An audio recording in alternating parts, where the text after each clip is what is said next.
In that moment when we receive the sunrise light through the eyes get a signal, okay, it's sunrise time. That signal is transmitted into the brain, the SCN, that's a master clock in the brain, that's in hypothalamus. And like I said, it's a master clock. Every single organ system has a clock, or every cell have a clock, right? So it tells the cells that this is a time and do what you're supposed to do at this time. Hey, Sharon, I am excited to have you here. I wanted to have you on the podcast before, but your practice has taken a turn into something that I find very intriguing from a quantum and spiritual perspective. But I want to get into it from your perspective, how you look at things. But before we dive in, just go a little bit deeper into who you are and what you do. Well, Penny, first of all, thank you so much for having me here. It's just such an honor because I've been following you and working with you as a mentor for so long. And I want to say this here now. You have influenced me a lot. So thank you so much. So, about me, who am I? I always think that's such a fascinating question because I never really know what I'm going to say, including right now. But I'll just share from professional perspective. I was a pharmacist working in more traditional setting, help in healthcare, so in hospital for nearly 20 years. And then I completely transitioned to functional medicine nutrition. So I received a master degree in nutrition and functional medicine.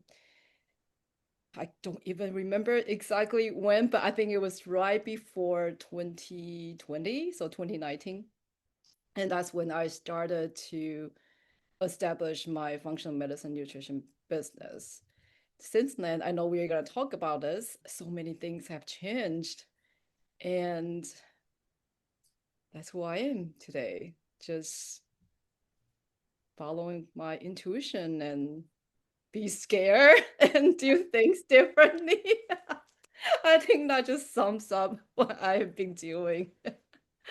Be scared and do things differently. I think that is the crux of Yeah. what keeps so many people from being fulfilled in life because I know how it was when I left healthcare. The job that I left when I went full time into hypnosis, I'd only been there for 2 years, barely. And they looked at me like I was crazy. You're going to walk away from a state pensioned job before you're even vested? Like, are you crazy? It's 3 13-hour shifts. It's so easy. And it was in a state run hospital where Parkinson's law runs amok. The work expands to fill the time. And there was so much about it that didn't align with me. To go from clinical pharmacist to functional medicine practitioner, what brought up the most fear there for you to walk away? I think you mentioned that just now. I mean, clinical pharmacy, I spent years in school studying it. I even pursue advanced training in residency because that's not required for pharmacy, right? But I did it.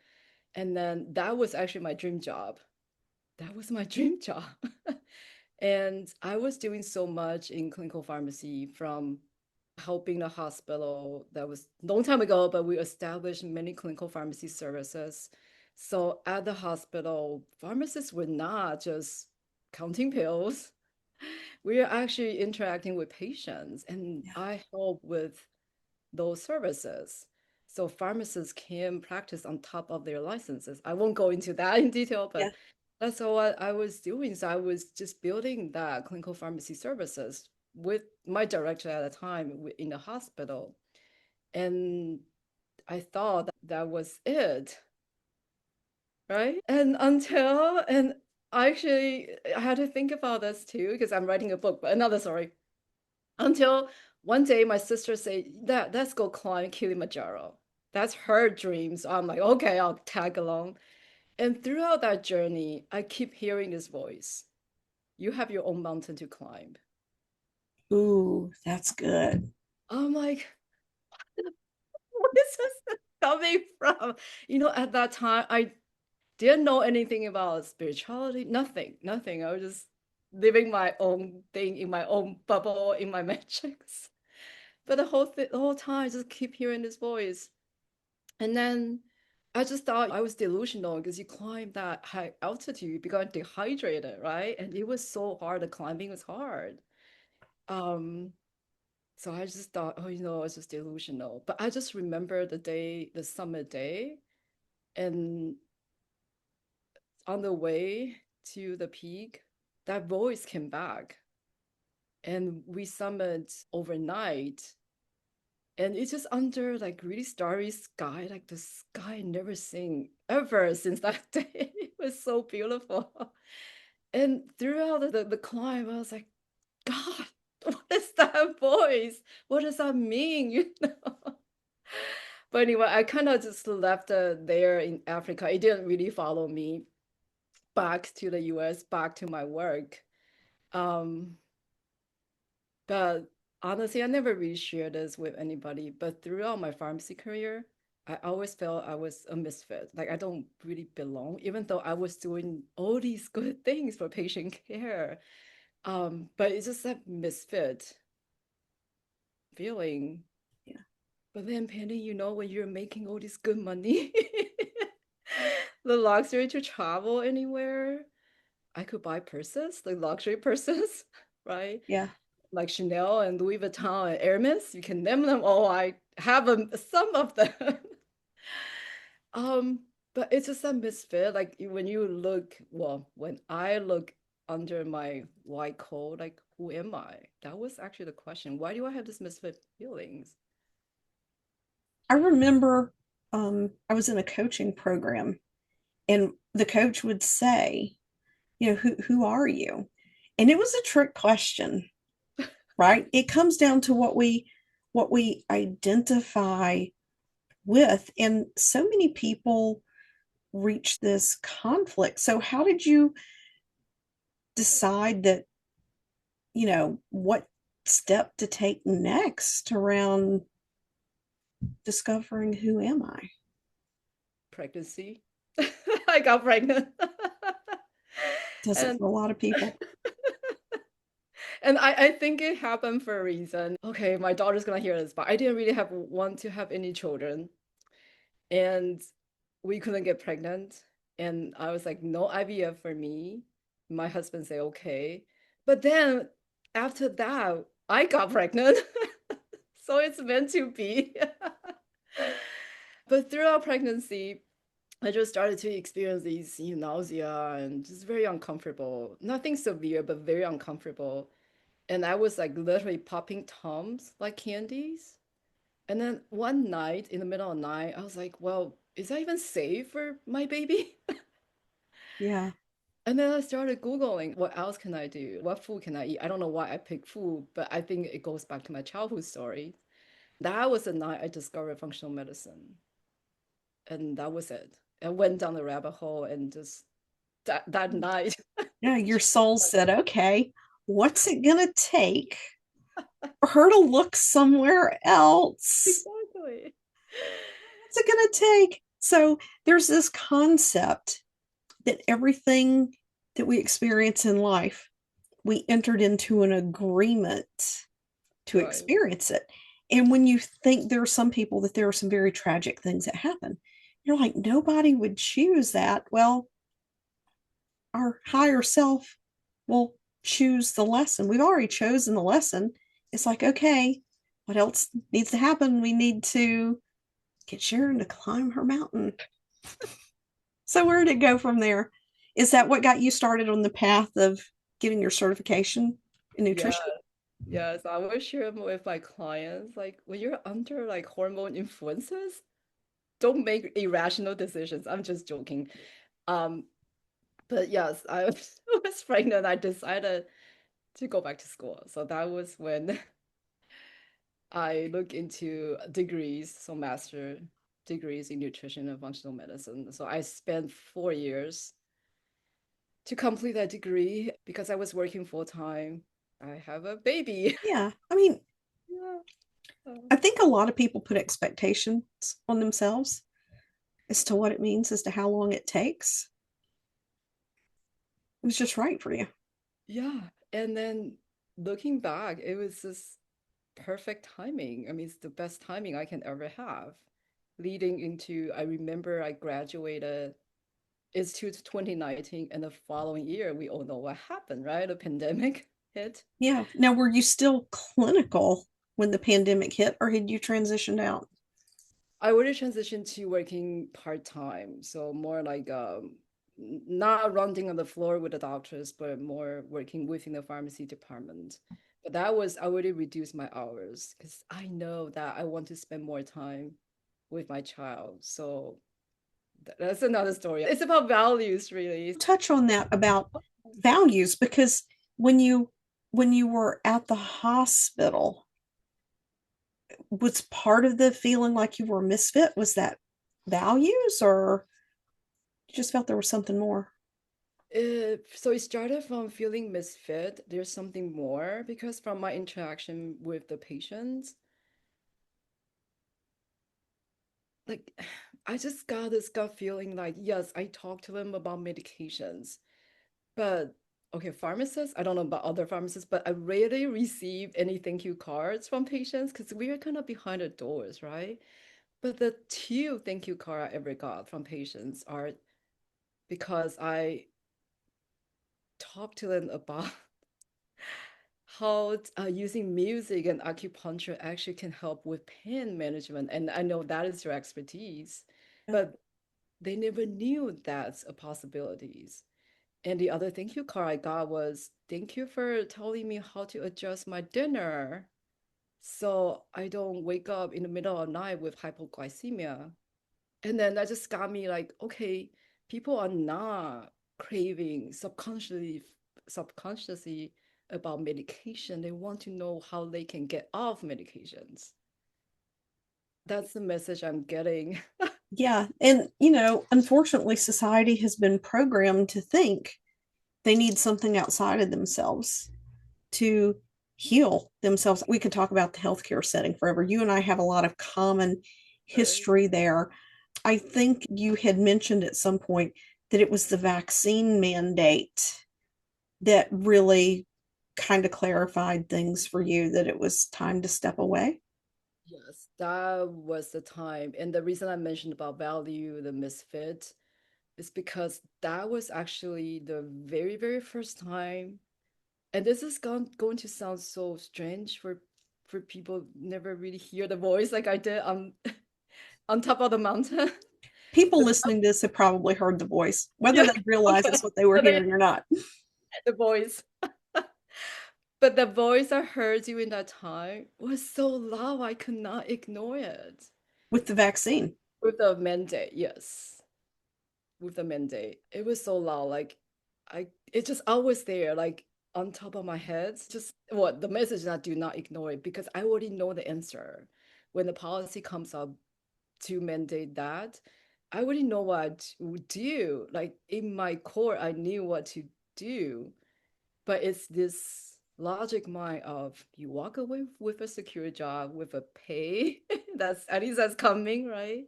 What are you gonna do after? You don't have your business practice set up yet completely. Well, you have a baby, or well, she's older now, but you Yeah. have a family, right? It's a fear mind, right? Yes. It's definitely. Sharon, climb that mountain. I just love that, because if anyone's listening to this and you've never had your intuition or your higher self come through in a whisper, then maybe you think we're crazy. There is something called spiritual psychosis, when people wake up really fast and they're inundated with these insights and these messages, and they see things that they never see before. But it's interesting because in the notes that you sent over pre-podcast, you called it a whisper in your heart. It was really loud. It was really loud. Not whisper. Because Um, again, I was crazy, just like how you describe, like we're crazy. yeah. So when that came down, it takes a lot of blind faith and trust to walk away because you're accustomed to getting that paycheck every 2 weeks or every week or every month. But how did it feel in your heart when you did that? It was definitely the right thing to do, and I always describe this when people ask, how did you feel? I feel like before I walk away, there was a Category 5 hurricane just hitting on top of my head. And then after I finished my very last shift, I felt like I was standing in the eye of the hurricane. I have that piece of clarity, but everything around me changed Yeah. how I felt. Share a little bit more about that. Everything around you changed. Because I know I don't have a secure job to go back to, so I don't have a secure paycheck coming in 2 weeks. That's one, right? And you know during that time there are a lot of noises or voices around, and when everybody around you is different from you start to think you're really crazy, like something's Yeah. wrong with you. Yeah. That's them starting to vibrate out of your life. Like most people don't realize what that is. I know that you do now. Looking back, it's challenging to go a very different path when we fight the structures and the system that was put in place to get people into this state of fear of not having that paycheck. I had this conversation with a friend earlier today. It started out talking about something else. We were going back and forth in Voxer, and I shared something with her from my childhood growing up, and that was my mother in my ear saying, "You have to educate yourself. Don't you ever depend on a man." Mm. And I've always looked at my husband as someone I want, but also they don't have to depend on him. And I was basically sharing that I had did not realize that had created fear-based programming in me subconsciously. Most of society has been conditioned to believe you've got to work for somebody else to have that paycheck coming in and that you can't survive without that paycheck. But when you think about how you felt in the eye of that hurricane and you think about the Louis Vuitton and the Chanel bags, what which felt better to you? That's a very interesting question how you put it. I'd rather stay in the eye of hurricane. Yeah. Yeah, Yeah. And people think things will make them feel better. because I know I can get a Chanel bags later. You've had the eye of the hurricane, the voice on the mountain, the whispers in the heart. How has that evolved in your nutrition practice? Because when you and I first connected, you were helping people that were dealing with sickness, and then you transitioned more to people wanting to take a proactive approach. How has all of that evolved? Because I've noticed that you really focus on mitochondrial health at this point. I just feel like over time and just working with people and really working with myself, that actually comes from there. Not with the clients I work with. Of course, they teach me a lot of things. I learn so much from every person I work with, but it comes down to me because I was experiencing a lot of the perimenopausal symptoms too at one point of time. And you hate that word. And I hated that word. Yeah, you know, I don't like, I'm like, I'm not pausing for anything. It was actually exactly a year ago. I was just having all these symptoms. I mean, they're not severe, but they started and it's annoying. And what's even more annoying is I was thinking to myself, okay, I know all these things, the knowledge I have, right, in pharmacy and functional medicine and nutrition. Why am I still having these symptoms? Like I was taking all these supplements, I did the test, like what is going on? And a year ago, I took a trip to Taiwan after not going there for 15 years. I was packing and I was looking at all these bottles of supplements. I was like, I'm not going to take all these bottles with me, going through custom and having them ask me what these are. Or I mean, they just take up space. So I only took one bottle and I just said to my mind, myself, forget about everything else. Just forget about it. I will manage it in Taiwan if something happened. And I went there. I still look back. I'm like, what happened? Because all my symptoms went away. Like all of them All of your symptoms went away when you went to Taiwan. when I was in Taiwan. Yes. Um, initially I thought, okay, this is again crazy because I keep using the word crazy because none of these are expected.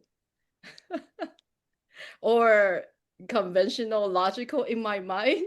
That's why I keep saying they're crazy. But throughout my 5, 6 weeks there, I didn't have any hot flashes. I didn't have any like anxious feeling. And I thought maybe because I was on vacation, because it was sort of in vacation. We travel around in Taiwan. I came back to the US, after the initial jet lag. Those symptoms were still gone.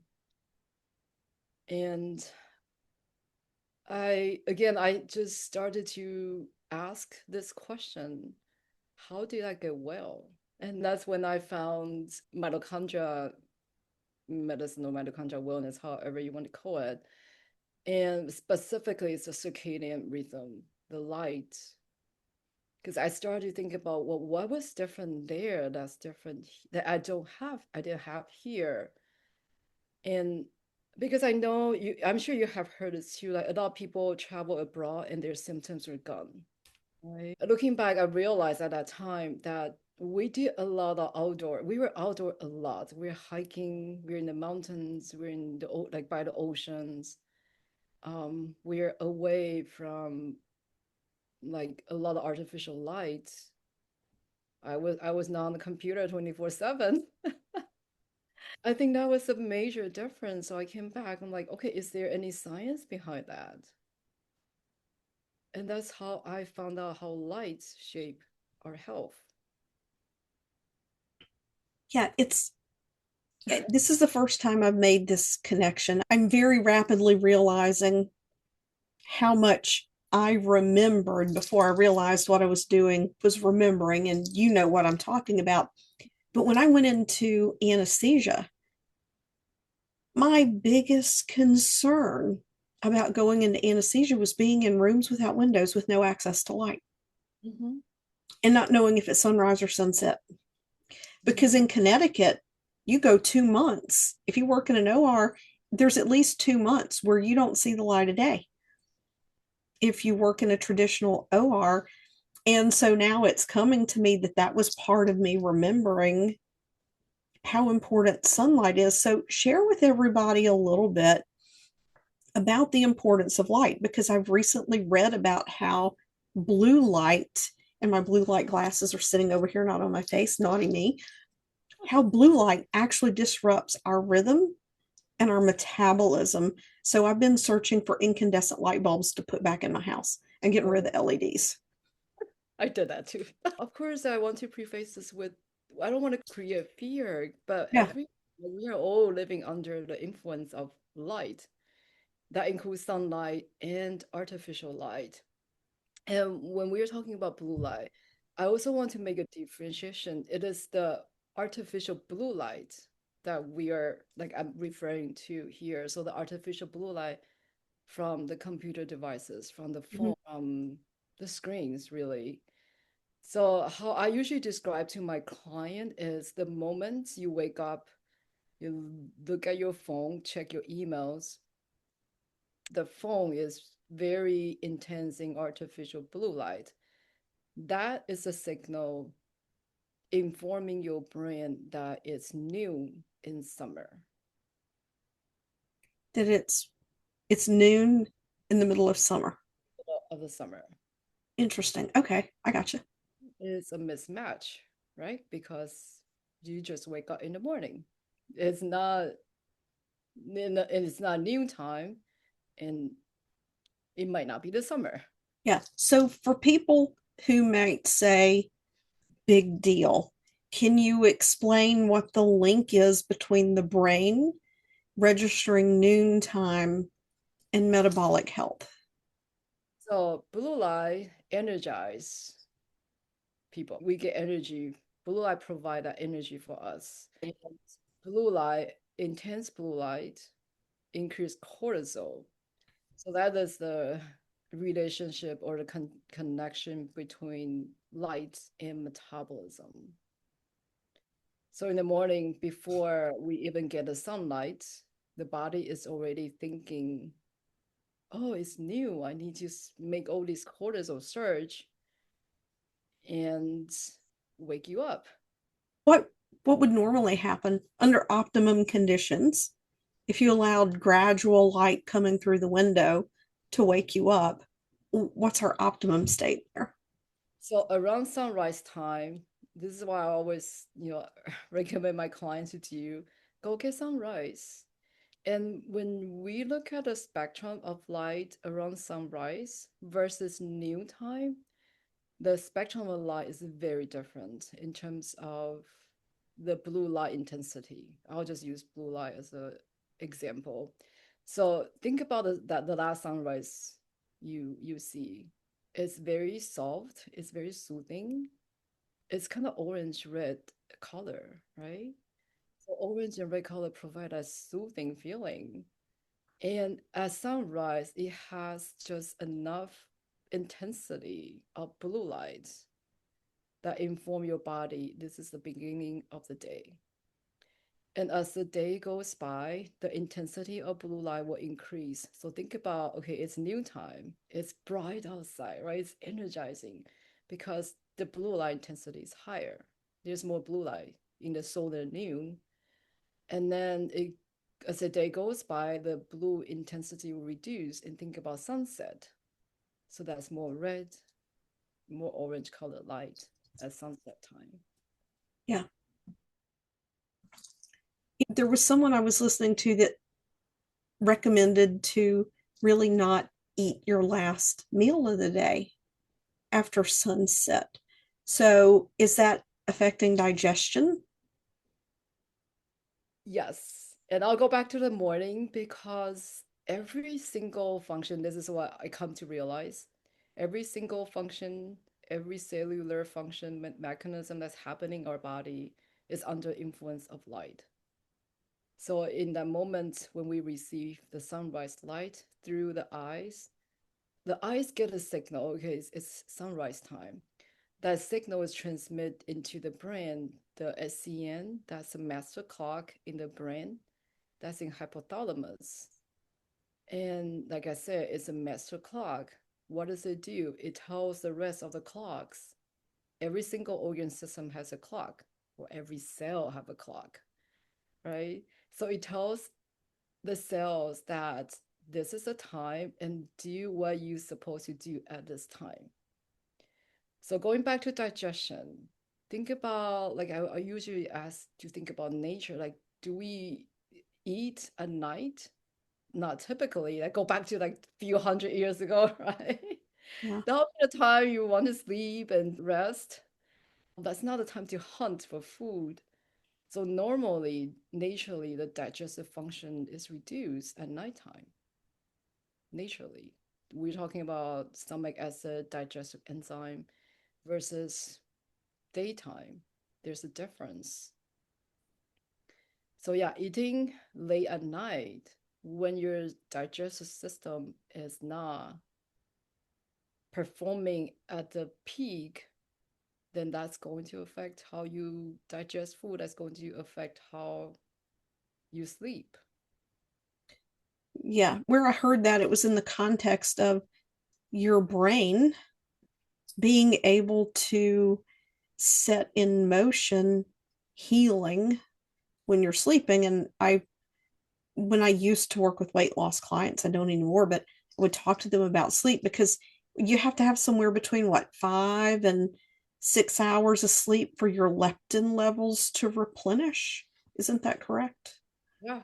Yeah. And if your body's busy digesting in the middle of the night, it can't put the metabolic energy into the process that's required to do that. Did I understand that correctly? Yes, yes. And speaking of leptin, leptin is also a light sensitive hormone. Oh, really? So in the middle of the night, this is what leptin does. It travels to the hypothalamus area and dock to the leptin receptors there. And that inform the body how much energy storage we have in the body. So if So we're eating late at night or if we're not getting adequate sleep, what does leptin communicate? so leptin, this docking process doesn't occur when the cortisol is elevated, Okay. occurs at night. The leptin inform the body how much energy storage you have. So the analogy I usually use is think about you're driving a car and you never know how much gas you have. So if the leptin doesn't dock, the body thinks there's not enough fuel or it doesn't know. So it stores more fuel. So what people do when there's leptin resistance, when the body doesn't hear that signal from leptin, they start to eat more, Okay. craving, store fat. What do we see in clinical practice? That's insulin resistance, right? That's weight Yeah. gain. Okay. So the key takeaway here is if you can, naturally, don't eat after dark and get good sleep so that cortisol level drops the way it's supposed to and our body gets the right signals. So what I hear you saying is sunlight can cure all my ills. But it's more than that, but I think it does start Yeah. from Yeah. biology. I'm oversimplifying, but I think we minimize. I mean, I had a master's degree in physiology for crying out loud. I had to know how all these structures in the brain worked and how my anesthetics influenced it. I never learned in any of this stuff. It's intriguing and interesting. If I can just add something, because we are talking Yeah. about artificial blue light, and it's important for people to have this awareness. At night, artificial blue light is it reduces the melatonin release. So what does that do? It keeps you awake. It interrupts your sleep. And as you mentioned before, that sleep is when the body heal and repair. So the artificial light can interfere with the process. So that's why the blue light blocking glasses are important.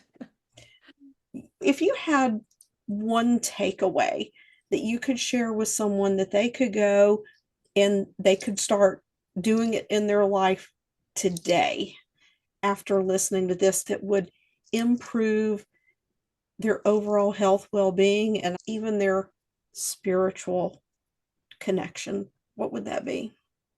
It will be sunrise. Get up in the morning, and I know this can be very odd time, very early, depends on where you are. Get up early in the morning and look at the sunrise.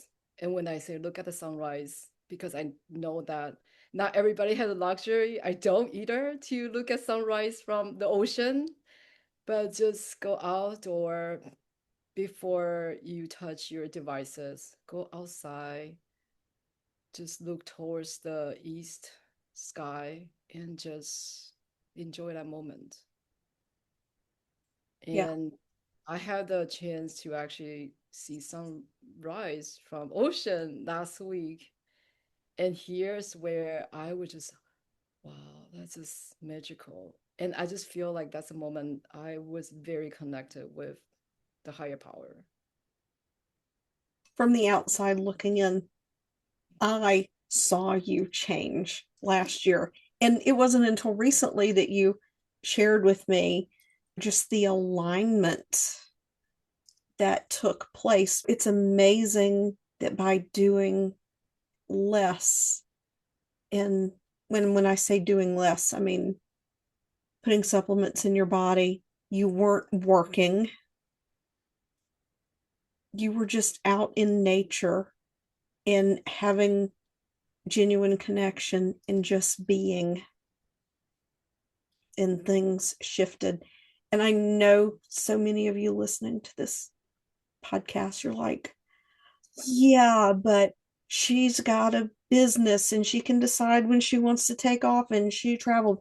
Let me tell you, there are people out there spending thousands of dollars a month biohacking, getting into 38-degree water to counteract something that can simply be shifted by changing our way of being. And what is it? It takes 20 minutes in the sunrise. That's the minimum, right? I always share with people if you what's your max you can do at that moment. If it's 10 minutes, great. If it's five, sure. But I also want to really be transparent and honest that if they are already diagnosis, then put in more time because the body Yeah, needs that. And also I want to mention that most of my clients I'm working with, they are working professional people.